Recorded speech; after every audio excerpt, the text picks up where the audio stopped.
Hello learners, नमस्कार। मैं doctor Lakshmi Narayan, associate professor of economics, government college Mahendragarh. आज आपके सामने प्रस्तुत हूं माइक्रो इकोनॉमिक्स के एक important topic modern theory of rent या लगान के आधुनिक सिद्धांत के साथ। इससे पहले हम Ricardian theory of rent discuss कर चुके हैं और रिकार्डियन थ्योरी ऑफ रेंट के हिसाब से रेंट इसलिए राइज होता है क्योंकि भूमि की कुछ ओरिजिनल एंड इनडिस्ट्रक्टिबल पावर्स होती हैं, जिसके फलस्वरूप जो लैंडलॉर्ड है उसको अनाज का एक हिस्सा जाता है, तो उसको हम रेंट कहते हैं। आधुनिक जो सिद्धांत है लगान का, वो रिकॉर्डो के इस सिद्धांत का विस्तृत और सुधरा हुआ रूप है। इस सिद्धांत को वो मॉडिफाई करता है और इस सिद्धांत को एम्पलीफाई करता है। मॉडर्न थ्योरी ऑफ रेंट सिद्धांत की व्याख्या सबसे पहले प्रोफेसर जे.एस. मिल ने की थी। उसके बाद जेवंस, पेरेटो, मार्शल और रॉबिन्सन आदि अर्थशास्त्रियों ने इस सिद्धांत की व्याख्या की है। आइए अब हम जानते हैं कि मॉडर्न थ्योरी ऑफ रेंट क्या है। मॉडर्न थ्योरी ऑफ रेंट के हिसाब से रेंट की परिभाषा क्या है, मॉडर्न थ्योरी ऑफ रेंट के हिसाब से रेंट अराइज क्यों होता है, किस तरीके से रेंट की अमाउंट डिटरमाइन होती है। आइए शुरू करते हैं और सबसे पहले हम रिकॉर्डो की डेफिनेशन देखते हैं। जो रिकॉर्डो ने रेंट की डेफिनेशन दी थी और अभी भी मैंने रिपीट की थी। रिकॉर्डो के अनुसार रेंट जो है वो उत्पादन का वो हिस्सा है जो लैंडलॉर्ड को उसकी भूमि की ओरिजिनल और इनडिस्ट्रक्टिबल पावर्स के यूज के बदले में दिया जाता है। ये डेविड रिकॉर्डो की डेफिनेशन थी। लेकिन जो मॉडर्न थ्योरी ऑफ रेंट है वो इस डेफिनेशन को थोड़ा सा मॉडिफाई करती है, एम्पलीफाई करती है। और मॉडर्न थ्योरी के हिसाब से रेंट जो है it is represented as difference between total return to a factor of production. अब यह ध्यान रखना, रिकॉर्डो के अनुसार रेंट जो है वो केवल भूमि के लिए दिया जाता है, लेकिन जो मॉडर्न थ्योरी है उसके हिसाब से rent her factor of production को मिल सकता है, चाहे वो लैंड हो, चाहे वो लेबर हो, या चाहे वो कैपिटल हो। यानी लैंड, लेबर और कैपिटल, किसी भी फैक्टर को जो टोटल रिटर्न्स मिलते हैं और जो उस फैक्टर का सप्लाई प्राइस है, दोनों के डिफरेंस को हम रेंट कहते हैं। अब हम थोड़ा सा सप्लाई प्राइस को समझ लेते हैं कि सप्लाई प्राइस होता क्या है। पूर्ति कीमत। सप्लाई प्राइस से हमारा मतलब है कि कोई साधन जहां आज काम कर रहा है उस काम पर लगाने के लिए उसे जो मिनिमम अमाउंट दी जानी चाहिए वो उसकी सप्लाई प्राइस है। अब ये जो मिनिमम अमाउंट दी जानी चाहिए वो क्या होगी? अगर एक मजदूर जहां आज काम कर रहा है उसको मान लो 100 रुपये प्रति घंटा मिल रहे हैं, तो वो मिनिमम अमाउंट क्या है जिससे उसकी सर्विसेज को यहां बनाए रखा जा सकता है। नेचुरली हमें देखना पड़ेगा कि अगर ये 100 रुपये प्रति घंटा नहीं कमा रहा होता तो कितनी अमाउंट कमा रहा होता किसी दूसरे काम में। मान लो वो वहां पे 90 रुपये कमा रहा होता, तो ये जो 90 रुपये है ये मिनिमम प्राइस है जो उसको इस काम पे मिलना चाहिए, अदरवाइज ये इस काम को छोड़ के दूसरे काम पे चला जाएगा। तो उसका सप्लाई प्राइस क्या है? 90 रुपये है। तो उसे मिल कितना रहा है? 100 रुपीज। तो ये जो टोटल रिटर्न और सप्लाई प्राइस का जो डिफरेंस है उसको हम रेंट कहते हैं। तो मॉडर्न यूसेज में रेंट क्या है? It is represented as difference between total return to a factor of production and its supply price. According to modern theory of rent, जो सप्लाई प्राइस है उसको हम ट्रांसफर अर्निंग कहते हैं। तो the rent of a factor is the difference between its actual earnings and transfer earnings. Rent क्या है? Present earning जो है उसकी और ट्रांसफर अर्निंग्स हैं, दोनों के डिफरेंस को हम रेंट कहते हैं। स्टोनियर एंड हेग ने भी यही कहा है कि rent is a payment in excess of transfer earning. तो ये डेफिनेशन है रेंट। आइए अब हम ट्रांसफर अर्निंग्स की डेफिनेशन एक बार फिर से देखते हैं। Transfer earning refers to the amount of money, मुद्रा की वो मात्रा जो एक फैक्टर ऑफ प्रोडक्शन अपने दूसरे सर्वश्रेष्ठ विकल्प से प्राप्त करता है, उसको हम ट्रांसफर अर्निंग कहते हैं और इसको हम अपॉर्चुनिटी कॉस्ट भी कहते हैं। अभी मैंने एग्जांपल दिया था आपको कि एक लेबर जो है वो 100 rupees per hour wages earn कर रहा है जहां आज वो काम कर रहा है। और ये ध्यान रखना इकोनॉमिक्स में, क्योंकि हमने लेबर को या हर एजेंट को एक रैशनल एजेंट माना है, तो उस हिसाब से जहां वो आज काम कर रहा है वो सबसे बेस्ट यूज में काम कर रहा है, सबसे बेहतर जगह में काम कर रहा है। 100 से ज्यादा वो नहीं कमा सकता। तो ये जो सबसे बेहतर यूज 100 रुपये है उसका। तो नेक्स्ट बेस्ट पेड यूज क्या है? वो 90 रुपीज का मैंने एग्जाम्पल में बताया था। इसका अर्थ ये हुआ कि जो फैक्टर ऑफ प्रोडक्शन है, जो बेस्ट यूज में जितनी उसकी अर्निंग्स हैं और नेक्स्ट बेस्ट यूज में जितनी उसकी अर्निंग है, दोनों के डिफरेंस को हमने रेंट कहा था। तो जो नेक्स्ट बेस्ट पेड यूज के जो अर्निंग्स हैं उसको हम ट्रांसफर अर्निंग्स कहते हैं। अगर 100 और 90 वाले एग्जाम्पल को हम आगे बढ़ाएं तो 90 रुपीज जो है उस लेबर की ट्रांसफर अर्निंग्स हैं या हस्तांतरण आय है। तो जो रेंट है वो इस ट्रांसफर अर्निंग और एक्चुअल अर्निंग का डिफरेंस है, जैसा कि हमने डिस्कस किया था। अब ये जो ट्रांसफर अर्निंग्स हैं ये केवल भूमि के लिए नहीं हो सकती। मैंने एग्जाम्पल ही मजदूर का दिया था, श्रम का दिया था, लेबर की एक यूनिट का दिया था। तो भूमि पर भी हो सकती हैं या कैपिटल पे भी हो सकती हैं। हर फैक्टर ऑफ प्रोडक्शन जो है वो अर्न करेगा और हर फैक्टर ऑफ प्रोडक्शन की ट्रांसफर अर्निंग्स होंगी, इसलिए रेंट भी हर फैक्टर ऑफ प्रोडक्शन को मिलेगा। तो इस हिसाब से जो मॉडर्न थ्योरी है वो ये कहती है कि रेंट जो है वो केवल भूमि के बदले में नहीं दिया जाएगा, वो लेबर को भी मिलेगा और वो कैपिटल को भी मिलेगा, उत्पादन के हर साधन को मिलेगा। अब मॉडर्न थ्योरी ऑफ रेंट के हिसाब से रेंट अराइज क्यों होता है, लगान के उत्पन्न होने का कारण क्या है, क्यों उत्पन्न होता है लगान। मॉडर्न थ्योरी के अनुसार लगान भूमि की दुर्लभता के कारण उत्पन्न होता है, जो रिकॉर्डो का कहना था। मॉडर्न थ्योरी उसका समर्थन करती है। मॉडर्न थ्योरी भी ये कहती है कि रेंट जो है वो भूमि की दुर्लभता के कारण उत्पन्न होता है।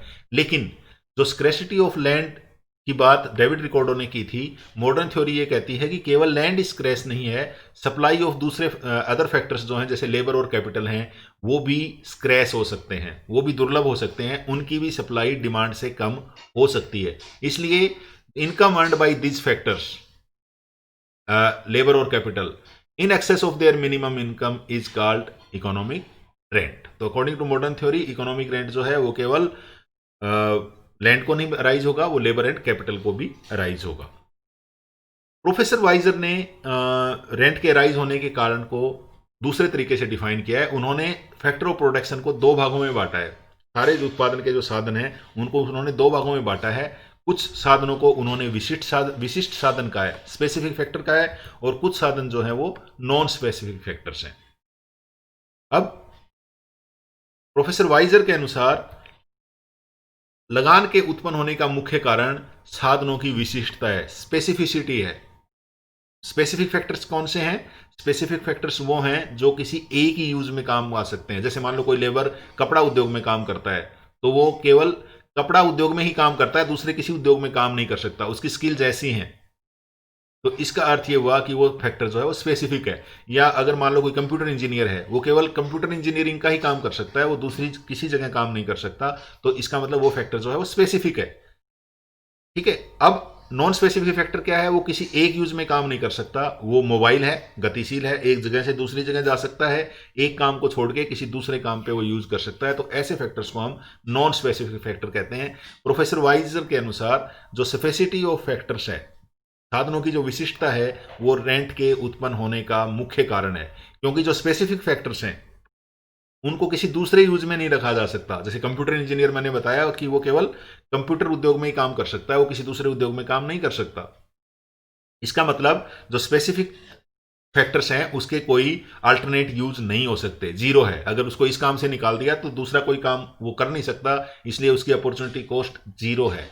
इसका मतलब उसकी ट्रांसफर अर्निंग भी जीरो है। और रेंट क्या है? Difference between actual earning and transfer earning. इसका मतलब उसकी जो सारी एक्चुअल अर्निंग है वो रेंट के रूप में अराइज होगी, उसको रेंट के रूप में मिलेगी। ये प्रोफेसर वाइजर का कहना था। तो प्रोफेसर वाइजर के अनुसार रेंट क्यों अराइज होता है? रेंट अराइज इसलिए होता है कि कुछ साधन स्पेसिफिक होते हैं, कुछ साधन नॉन स्पेसिफिक होते हैं। हर साधन जो है वो कुछ हद तक उस हर साधन का एक हिस्सा स्पेसिफिक होता है और एक हिस्सा नॉन स्पेसिफिक होता है। तो जो स्पेसिफिक हिस्सा है साधन का की पूर्ति का, जो स्पेसिफिक हिस्सा है उसके लिए जो उसको मिलता है उसको हम रेंट कहते हैं। ऐसा प्रोफेसर वाइजर का मानना था। इस तरीके से भी रेंट को डिफाइन किया जा सकता है। अब रेंट का डिटर्मिनेशन क्या किस तरीके से हो सकता है? मॉडर्न थ्योरी जो है वो रेंट के डिटर्मिनेशन को दो तरीके से डिस्कस करती है। पहले हमने rent of land due to scarcity of land, हम भी दो तरीके से डिस्कस करेंगे। पहले rent of land due to scarcity of land discuss करेंगे, उसके बाद rent as the difference between actual earnings and transfer earnings discuss करेंगे। आइए अब हम rent of land due to scarcity discuss करते हैं। स्क्रैसिटी का अर्थ होता है कि supply of land is less than demand of land. Modern theory के हिसाब से जो स्क्रैसिटी थ्योरी ऑफ लैंड है वो ये कहती है कि लगान का निर्धारण वहां होगा जहां साधन की पूर्ति और साधन की मांग एक दूसरे को काटेंगे। तो यहाँ पे हम भूमि की पूर्ति और भूमि की मांग को लेंगे। भूमि की पूर्ति हमें पता है कि वो पूरी अर्थव्यवस्था के लिए दी हुई होती है, टोटली इन इलास्टिक होती है। जैसा कि आप एस एस डैश करो के द्वारा देख सकते हो। इनइलास्टिक है, पैरेलल टू वाई एक्सिस है, यानी प्राइस में कोई भी चेंजेज आए, भूमि की पूर्ति जो है वो ओ एस के बराबर होगी, वो उससे कम या ज़्यादा नहीं होगी, चाहे प्राइसिस कम हो या ज़्यादा हो। इसी तरीके से भूमि की जो मांग है, डिमांड ऑफ लैंड है, हमें पता है डिमांड ऑफ लैंड जो है वो ड्राइव डिमांड होती है, यानी व्युत्पन्न मांग होती है। किसी भी साधन की मांग व्युत्पन्न मांग होती है, वो उन वस्तुओं की मांग पर निर्भर करती है जिनको बनाने में वो साधन लगे हुए हैं। तो यहाँ पे लैंड जो है वो अनाज उत्पन्न करने में यूज होती है, तो अनाज की जो मांग है वो डिसाइड करेगी कि उसकी डिमांड कितनी है, और ये नेगेटिवली स्लोप्ड होगी। रेंट का निर्धारण वहां होगा जहां ये डिमांड कर और सप्लाई कर एक दूसरे को काटेंगे, जैसा कि ई पॉइंट पे काट रहे हैं, और ओ आर रेंट का निर्धारण होगा।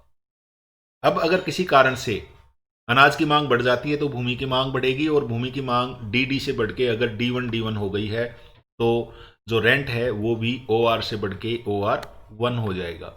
इसके विपरीत अगर किन्हीं कारणों से अनाज की मांग घट जाती है और वो डी से कम होके D2 हो जाती है, तो उस कंडीशन में जो रेंट है वो OR से कम होके OR2 हो जाएगा।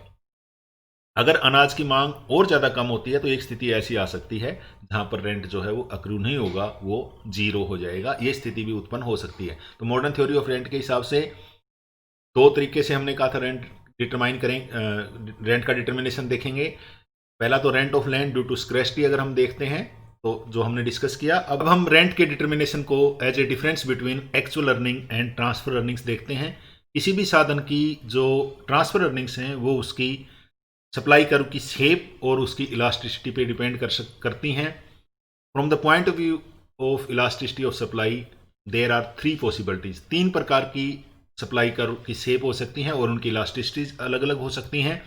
पहली है टोटली इन इलास्टिक सप्लाई, जैसा कि आप राइट साइड में देख सकते हैं कि टोटली इन इलास्टिक सप्लाई है। पूर्ति जो है वो स्थिर रहती है, चाहे उस साधन की कीमत कम हो या ज़्यादा हो, उस साधन की पूर्ति में बढ़ोतरी नहीं होती है, वो स्थिर रहती है। तो ऐसी सप्लाई को हम टोटली इन इलास्टिक सप्लाई कहते हैं, और जो सप्लाई कर्व है वो वाई एक्सिस के पैरेलल होता है। दूसरी जो सप्लाई कर्व की शेप है वो टोटली इलास्टिक हो सकती है, जैसा कि आप राइट साइड में देख सकते हैं। यहां पर जो सप्लाई कर्व है वो एक्स एक्सिस के पैरेलल होता है, हम कहते हैं कि ये परफेक्टली इलास्टिक सप्लाई कर्व है। और तीसरा जो सप्लाई कर्व की शेप है वो less than perfect elastic supply हो सकती है, यानी पूर्णतया लोच से कम लोचदार पूर्ति हो सकती है। ये 3 स्थितियां हो सकती हैं। इन तीनों स्थितियों में हम देखेंगे कि रेंट का डिटर्मिनेशन किस तरीके से होता है। चलिए सबसे पहले शुरू करते हैं, और हम उस कंडीशन में जब साधन की पूर्ति जो है वो पूर्णतया बेलोचदार है, उस अवस्था में रेंट के डिटर्मिनेशन को डिस्कस करते हैं। सप्लाई कर्व, जैसा कि हमने पहले से कहा है कि ये परफेक्टली इनइलास्टिक स्थिति को हम डिस्कस कर रहे हैं, तो पहले से बना हुआ है। एस एस स्टार जो है वो हमारा पूर्ति कर्व है, ये पूर्णतया बेलोचदार पूर्ति है। अब ये हमारा डी डी स्टार जो है ये डिमांड कर्व है। ई पॉइंट पे दोनों का इंटरेक्शन होता है। ओ आर जो है वो प्राइस फिक्स होता है, यानी O R per unit price है। ओ एस हमारी टोटल पूर्ति है। तो जो टोटल अर्निंग्स होंगी, प्रेजेंट अर्निंग्स कितनी होंगी, O R unit price into total quantity, O S into O R, यानी ओ आर ई एस, ये जो एरिया है ओ आर ई एस, इसके बराबर हमारी प्रेजेंट अर्निंग होंगी। ट्रांसफर अर्निंग कितनी होंगी, क्योंकि साधन की पूर्ति जो है वो पूर्णतया बेलोचदार है, तो उस सिद्धांत में साधन की मांग में वृद्धि या कमी होने के फलस्वरूप साधन की पूर्ति पर कोई प्रभाव नहीं पड़ता। इसके कारण उसकी जो ट्रांसफर अर्निंग्स हैं वो शून्य होंगी, 0 होंगी ट्रांसफर अर्निंग्स। इसका अर्थ ये हुआ कि जो रेंट राइज होगा वो रेंट क्या है, as a difference between present earning and transfer earning है। तो पूरे की पूरी जो प्रेजेंट अर्निंग है वो रेंट होगा, यानी रेंट जो है वो ORES के बराबर होगा। ये पूरा एरिया जो है ये रेंट के रूप में मिलेगा अगर साधन की पूर्ति पूर्णतया बेलोचदार है। तो होल प्रोड्यूस जो उस साधन का है वो रेंट के रूप में जाएगा। क्लियर है। अब अगर किन्हीं कारणों से इस साधन की मांग बढ़ गई, मान लो ये DD था, DD से बढ़ के D0 हो गई, तो उस कंडीशन में क्या होगा कि जो प्राइस है वो बढ़ जाएगा, OR से बढ़ के OP हो जाएगा, और उस कंडीशन में जो टोटल अर्निंग्स हैं, जो प्रेजेंट अर्निंग्स हैं वो बढ़कर OPFS के बराबर हो जाएंगी, इस एरिया के बराबर हो जाएंगी। और ये जो पूरा बढ़ोतरी हुई ये रेंट के रूप में ही बढ़ोतरी होगी, क्योंकि ट्रांसफर अर्निंग्स यहाँ 0 है। दूसरी कंडीशन है when supply of factor is perfectly elastic. तो उस स्थिति में रेंट का डिटर्मिनेशन किस तरीके से होता है देखते हैं। ये पूर्णतया लोचदार पूर्ति है, एस एस, और डी डी हमारा डिमांड कर्व है। ई जो है वो संतुलन का बिंदु होगा जैसे कि हमने पहले डिस्कस किया है। ओ एम जो है वो उस फैक्टर की डिमांड होगी, इक्विलिब्रियम क्वांटिटी होगी, वो फैक्टर यूज होगा, और ओ एस के बराबर जो है उसको रिटर्न्स मिलेंगे। तो प्रेजेंट अर्निंग हमारी कितनी हो जाएगी? प्रेजेंट अर्निंग हमारी हो जाएगी ओ एस ई एम, ये होगी। अब हमें देखना है ट्रांसफर अर्निंग कितनी होगी, क्योंकि जो साधन है उसकी पूर्ति पूर्णतया लोचदार है। तो इसका अर्थ क्या हुआ? पूर्णतया लोचदार पूर्ति का अर्थ क्या हुआ कि उस प्रचलित दर पर, प्रचलित दर कौन सी है? ओ एस की दर पर उस साधन की कितनी भी इकाइयों को यूज किया जा सकता है, उस साधन की कितनी भी इकाइयों को यूज किया जा सकता है। यानी साधन की मांग में परिवर्तन होने पर जितना भी चाहिए हम उतना ही पूर्ति बढ़ा सकते हैं। इसका मतलब वो साधन जो है वो दुर्लभ नहीं होगा, क्योंकि उसकी पूर्ति पूर्णतया लोचदार है। तो प्रचलित दर पर, ओएस की दर पर साधन की जितनी भी अमाउंट हमें चाहिए उतनी अमाउंट हम इम्प्लाई कर सकते हैं। इसका मतलब जो अल्टरनेट यूज है, नेक्स्ट बेस्ट यूज है, उसमें भी उसको ओएस के बराबर ही मिलेगा। प्रेजेंटली ओएस के बराबर मिल रहा है, लेकिन दूसरे अगर हस्तांतरण आय उसकी होगी तो वो भी ओएस के ही बराबर होगी। इसका मतलब जो पूरे की पूरी अर्निंग्स हैं वो ट्रांसफर अर्निंग्स होंगी, यानी प्रेजेंट अर्निंग और ट्रांसफर अर्निंग एक दूसरे के बराबर होंगी। और रेंट क्या है? डिफरेंस है प्रेजेंट अर्निंग और ट्रांसफर अर्निंग्स का। तो इसका मतलब रेंट जो होगा वो हमारा जीरो होगा, जीरो रेंट होगा, क्योंकि हमारी जो प्रेजेंट अर्निंग है उतनी ही हमारी ट्रांसफर अर्निंग है। और रेंट क्या है? डिफरेंस है between transfer earning and actual earning, present earning.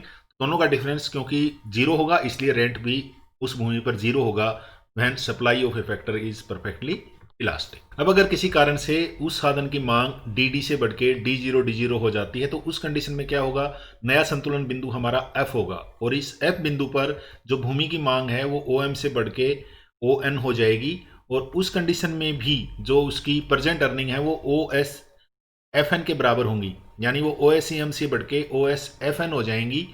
लेकिन क्योंकि ट्रांसफर अर्निंग यहां भी जीरो है आपकी, सॉरी, पूरे की पूरी जो प्रोड्यूस है हमारा ओ एस एफ एन वो ट्रांसफर अर्निंग के बराबर होगा। तो इस कंडीशन में जो डिफरेंस है between transfer earning and present earning वो जीरो होगा। तो इसका अर्थ ये हुआ कि रेंट भी यहां पर जीरो होगा। आइए अब तीसरी कंडीशन देखते हैं, when supply of a factor is elastic.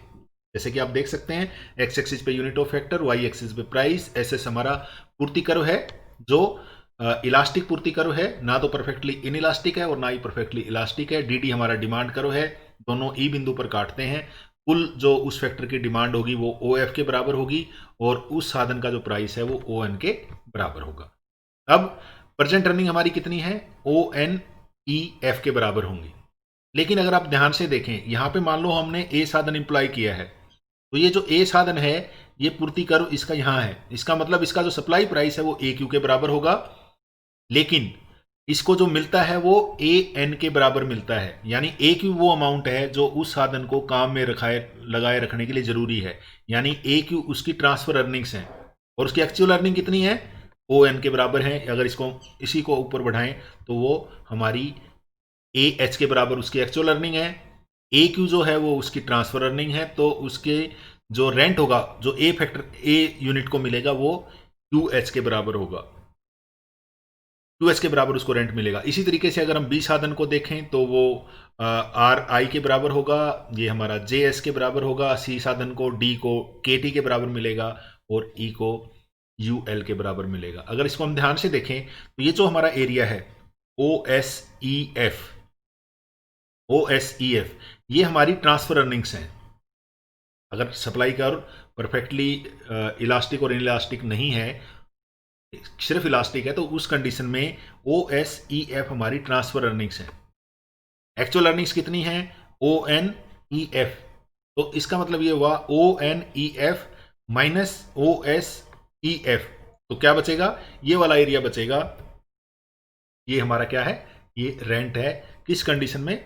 जब supply of a factor is elastic. तो इस तरीके से रेंट को हम डिटरमाइन कर सकते हैं कि रेंट की अमाउंट कितनी होगी। तीनों कंडीशंस में इसको हमने डिस्कस किया। तो ये मॉडर्न थ्योरी के हिसाब से रेंट को डिटरमाइन करने के तरीके थे जो हमने अभी डिस्कस किए।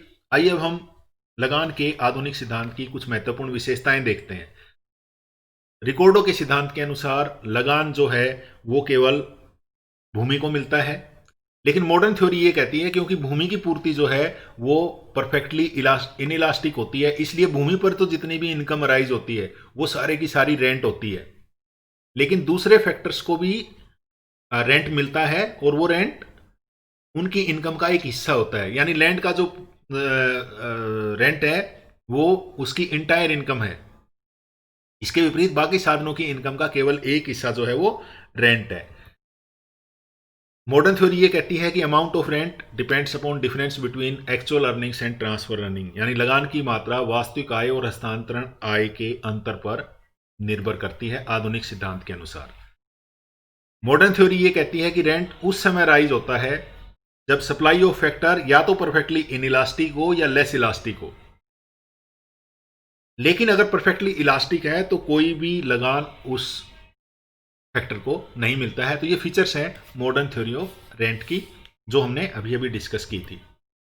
अब हम देखते हैं कि जो लगान का आधुनिक सिद्धांत है और रिकार्डियन थ्योरी ऑफ रेंट है उन दोनों में डिफरेंस क्या है।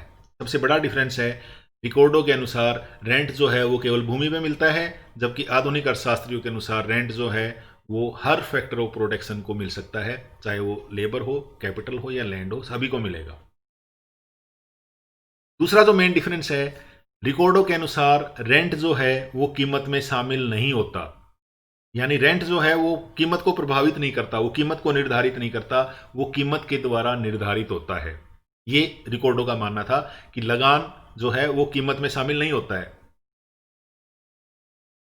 जबकि आधुनिक अर्थशास्त्रियों का यह मानना है कि लगान और जो कीमत की रिलेशनशिप है वो इतनी सिंपल नहीं है जितनी रिकॉर्डो ने बताई। उनके अनुसार पूरी इकोनॉमी की दृष्टि से तो रेंट जो है वो प्राइस में शामिल नहीं होता, लेकिन एक फर्म के दृष्टिकोण से रेंट जो है वो उसकी लागत का एक पार्ट है और लागत का एक पार्ट होने के कारण वो उसके प्राइस में इंटर करता है। तो दोनों का एक मेन डिफरेंस है। रिकॉर्डो के अनुसार रेंट प्राइस में शामिल नहीं होता, लेकिन मॉडर्न इकोनॉमिस्ट उसको अलग अलग पॉइंट ऑफ व्यू से देखते हुए ये कहते हैं कि एक फर्म के लिए रेंट जो है वो प्राइस में शामिल होता है। तीसरा जो मेन डिफरेंस है, रिकॉर्डो के अनुसार लगान जो है वो रिवार्ड है for original and indestructible powers of the soil, लेकिन मॉडर्न थ्योरी ऑफ रेंट ये कहती है कि जो रेंट है वो एक्चुअल अर्निंग्स और ट्रांसफर अर्निंग्स का डिफरेंस है। तो एक और महत्वपूर्ण डिफरेंस ये है कि रिकॉर्डो का मानना था कि लगान जो है वो भूमि की मौलिक और अविनाशी शक्तियों के कारण मिलता है, लेकिन मॉडर्न थ्योरी ये कहती है कि वास्तविक आय और हस्तांतरण आय के अंतर के कारण रेंट अराइज होता है। इसी तरीके से रिकॉर्डो के अनुसार जो रेंट है वो इसलिए उत्पन्न होता है कि एक भूमि जो है वो इन्फीरियर है और दूसरी भूमि जो है वो सुपीरियर है, यानी सुपीरियर भूमि और इन्फीरियर भूमि की जो फर्टिलिटी में अंतर है उसके कारण लगान उत्पन्न होता है। लेकिन जैसा कि हमने प्रोफेसर वाइजर के आर्गुमेंट्स देखी थी, मॉडर्न थ्योरी के हिसाब से रेंट जो है वो स्पेसिफिसिटी ऑफ ए फैक्टर के ऑफ प्रोडक्शन के कारण उत्पन्न होता है, यानी उत्पादन के साधन की विशिष्टता के कारण उत्पन्न होता है, या दूसरे शब्दों में क्योंकि उसकी जो सप्लाई है वो लेस देन परफेक्टली इलास्टिक होती है, इसके कारण उसका जो रेंट है वो उत्पन्न होता है, ऐसा मॉडर्न थ्योरी का मानना था। अब हमने शुरू में कहा था कि मॉडर्न थ्योरी जो है वो रिकार्डियन थ्योरी का एक सुधरा हुआ और विस्तृत रूप है। तो किन अर्थों में इसको हम डिफाइन कर रहे हैं कि modern theory, how modern theory is a modified and amplified form of Ricardian theory. तो ये रिकॉर्डियन थ्योरी को एम्प्लीफाई करती है, उसका विस्तार करती है। किस तरीके से विस्तार करती है? रिकॉर्डो की थ्योरी के हिसाब से रेंट जो है वो केवल लैंडलॉर्ड को मिलता है उसकी इंडेस्ट्रक्टिबल पावर के लिए, जबकि आधुनिक सिद्धांत है वो ये नहीं मानता कि रेंट जो है वो केवल भूमि पर मिलता है। ये रिकॉर्डो की थ्योरी तो ये कहती थी कि दूसरे फैक्टर ऑफ प्रोडक्शन को नहीं मिलेगा, लेकिन मॉडर्न थ्योरी ये कहती है कि रेंट जो है वो दूसरे फैक्टर्स को भी मिलेगा, लेबर को भी मिलेगा, कैपिटल को भी मिलेगा, एंटरप्रेन्योर को भी मिलेगा।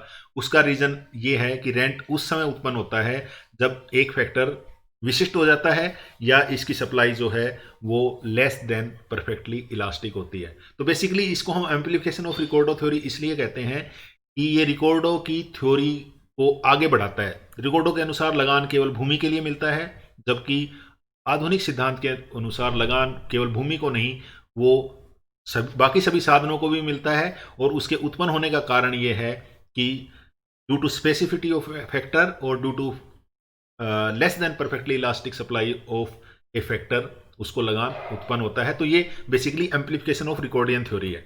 इसी तरीके से ये रिकॉर्डियन थ्योरी को मॉडिफाई भी करता है। किस तरीके से मॉडिफाई करता है? मेजरमेंट ऑफ रेंट के हिसाब से।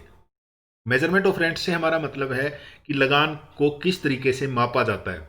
रिकॉर्डों के अनुसार लगान जो है वो सीमांत भूमि और पूर्व सीमांत, मार्जिनल लैंड और इंट्रा मार्जिनल लैंड के अंतर के आधार पर नापा जाता है।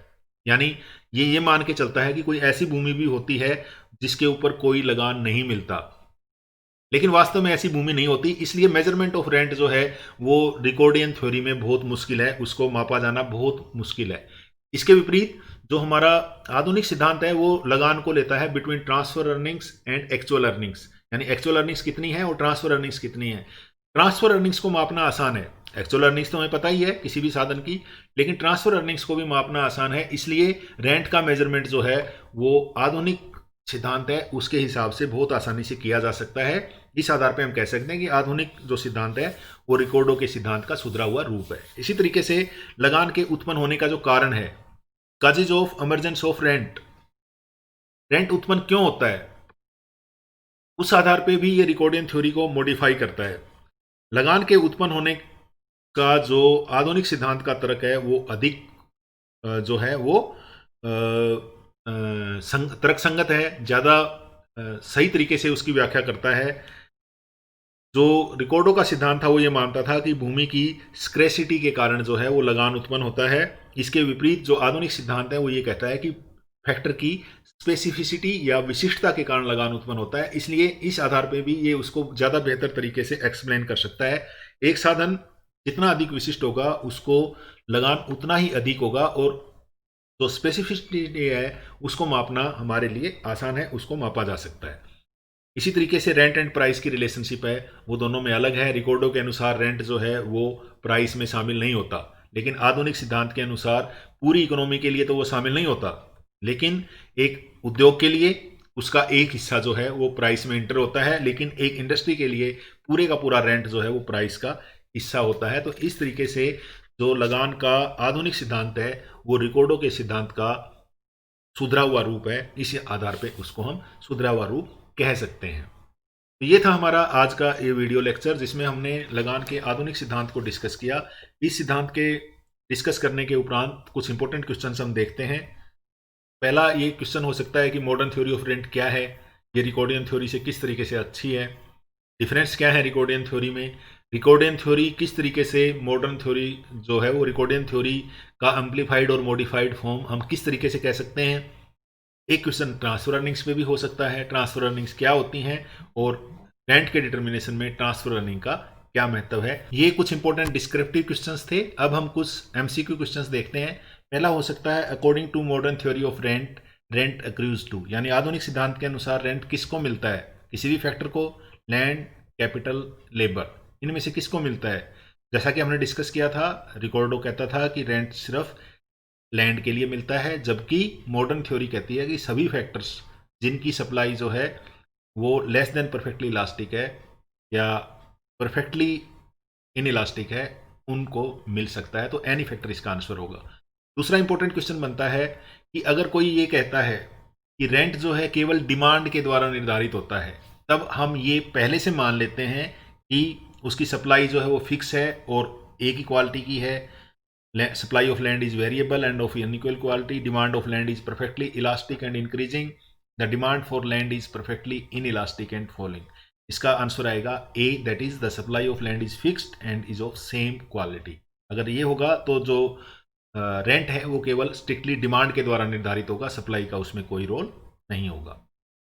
इसके बाद एक और क्वेश्चन हो सकता है, the returns to a factor of production which is fixed in supply in short period is called, यानी एक फैक्टर ऑफ प्रोडक्शन जिसकी सप्लाई फिक्स है शॉर्ट पीरियड में, उसको हम क्या कहते हैं, transfer earning, scarcity rent, economic rent और कोजी रेंट। इसका आंसर आएगा कोजी रेंट, जो केवल शॉर्ट पीरियड में मिलता है, लॉन्ग पीरियड में नहीं मिलता, तो उसको हम कहते हैं आभासी लगान। D would be the correct answer.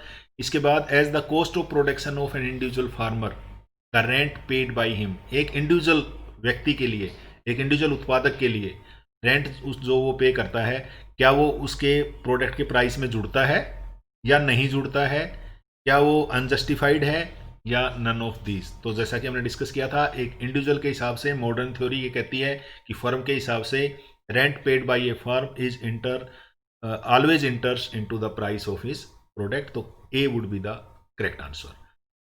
Now let us see one more question. The economic rent earned by any factor will be highest if its elasticity of supply is, यानी elasticity of supply की कुछ values हैं, इन values में किस पे सबसे highest उसको rent मिलेगा। तो जैसा कि हमने देखा था कि परफेक्टली इन इलास्टिक, यानी जब इलास्टिसिटी जीरो होगी तो उस कंडीशन में उसका whole produce would be rent. तो आंसर वुड बी ए। ये कुछ इंपॉर्टेंट एमसीक्यू क्वेश्चंस थे जिनसे हम देख सकते हैं कि हमारा टॉपिक हमें कितनी समझ में आया है। आज के इस वीडियो लेक्चर में इतना ही। आपके धैर्यपूर्वक सुनने के लिए धन्यवाद। Thank you.